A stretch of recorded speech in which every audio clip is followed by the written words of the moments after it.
Okay, guys, it's time to talk.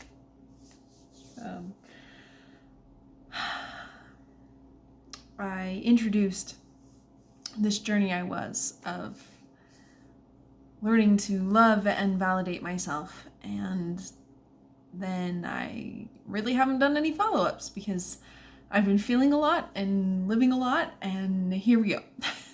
So, a few months ago, as I was working on writing my book, part of the process that they put you through, part of the process that they ask you to do is to figure out the tagline of your book, to tag what it is that you like, your purpose of it. Like if you were to be succinct and say in one sentence what your book does, what is it that you do and what is it that you hope to accomplish with this book? And I spent a whole ton of time thinking about the answer to this question. And I mean a whole ton of time thinking about the answer to this question.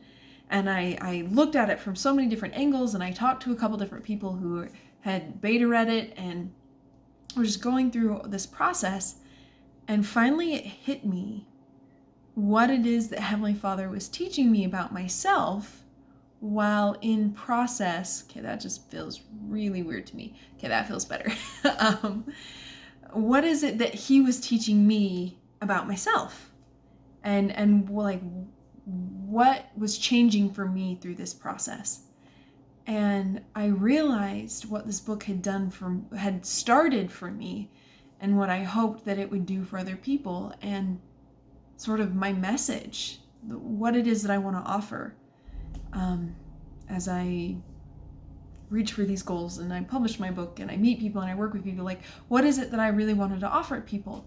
And I realized ultimately what it was is I wanted to introduce individuals to Heavenly Father so that Heavenly Father could introduce them to themselves.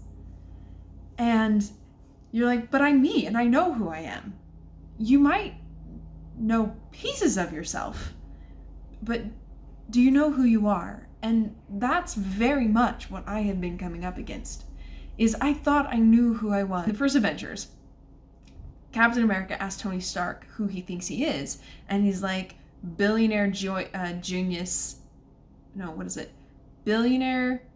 playboy genius philanthropist. And like that's who Tony was.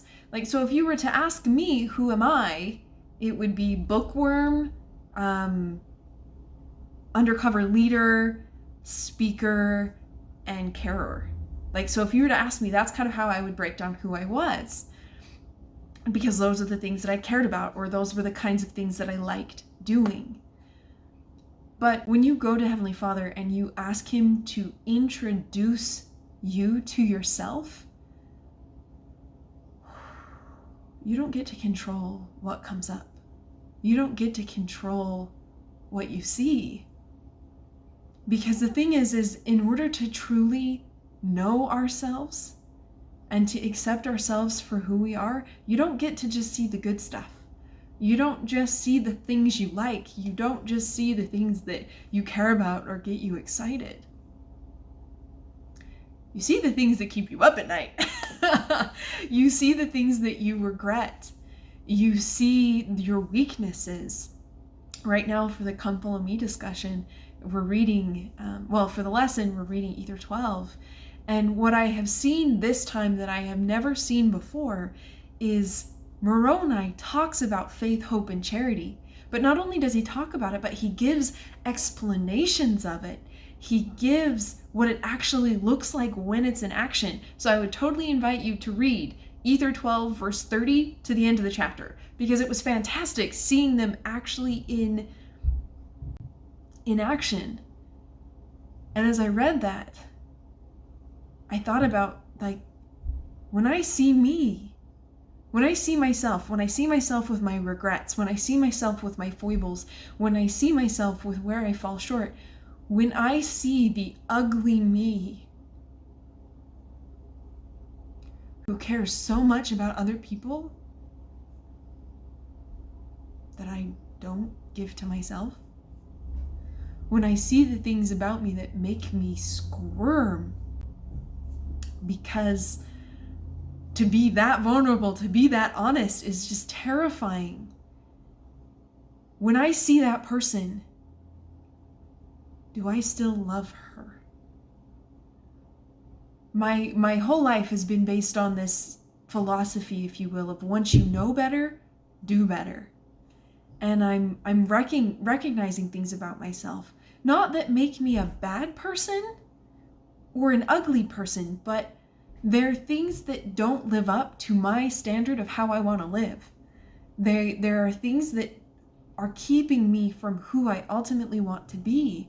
And because of my level of perfectionism, because of my standard of what I hold myself to, those things do look ugly to me, and they do look less than to me. And when I see those things, and when I see who I really am up against the standards that I have for myself, can I still have charity for myself? Can I love the person even if it's not who I thought that I was? And I think that's part of what inviting Heavenly Father to introduce us to ourselves is. The thing is He loves us no matter what. He loves us with where we fall short. He loves us where we have struggles. He loves us where things don't always go the way that we want them to go. The question is, can we love ourselves? Can we offer ourselves hope? And can we offer ourselves love under those same circumstances? And right now, I've really been struggling to do that because I see who I want to be and I see who I am, how I'm acting, what I do right now. And that's a really big, that's a really big gap, folks. That's a really big gap. And I would guess that I'm not the only one. And so something that I invite you to ponder on today is, how do you begin to learn to extend that charity to yourself? How do you pause long enough, seeing the gap, seeing the distance, seeing the difference?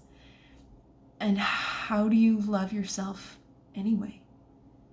That is where I'm finding myself today. I am up against places where I see myself lacking, and no amount of effort on my part, no amount of pushing, no amount of struggling, no amount of gritting my teeth and going through it is going to fix it. And so I wonder, and I'm asking myself this, and this is where I'm at in my journey right now of figuring out, can I love myself when I see the gap? And how do I go about loving myself? And I would invite you to think about that for yourself. What are ways that you can love yourself? What are I don't necessarily mean techniques. I don't necessarily mean like items off your to-do list, but how do you go about being able to give yourself a ginormous bear hug when what you see isn't what you thought that you would see or what you wish you could see? And that's where I'm at. That's what I'm trying to figure out, is how to do it. And my first step is to look at my needs.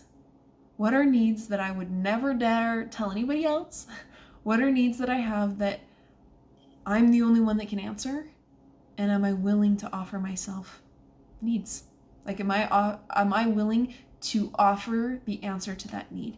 Am I willing to meet that need and say, I get that this need is a thing, and I offer it to you fully? And I'm excited to see where that takes me.